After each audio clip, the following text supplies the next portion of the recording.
with watercolor and all other medium or media that I've experimented with in the past, you know, there was a time where I felt that I'm hitting the ceiling. You know, I'm not growing anymore. You know, I mean, everyone who is calling himself or herself an artist is experimenting with the same materials, you know, and it's all traditional way of making art.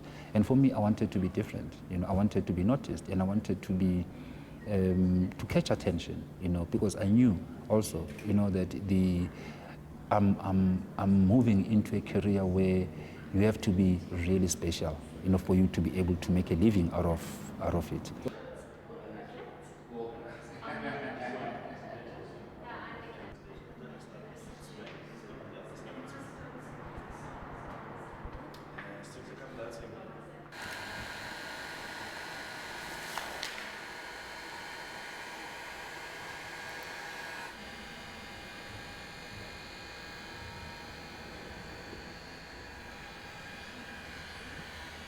I also wanted to show everybody, you know, who dared to listen to me, to say, look, I'm not moving from this. Much as people were saying you can draw well, you can paint well, but I wanted to introduce myself as someone who specializes with plastic, you know.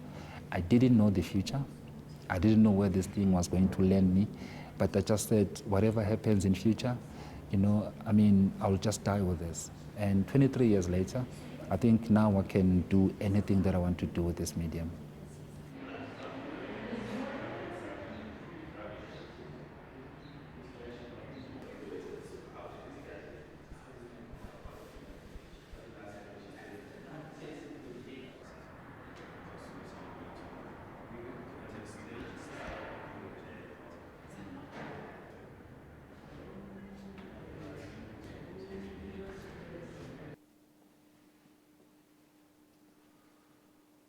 I think just from an environmental perspective and, you know, how we're looking in that direction about sustainability, he took something that we used to throw things away in, and he turned it into a beautiful work of art.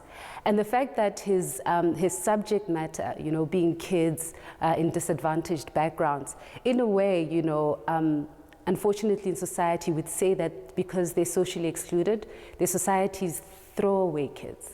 You know, so he's sort of given them, you know, a space where they are of value, as the work is valuable. So, and they're playful as well. So, for me, it was an invitation to look at them.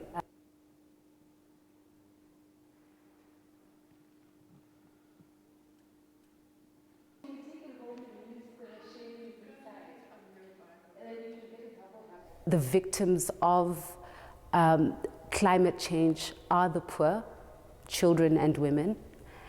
I think that it is really important that he represents them in that way.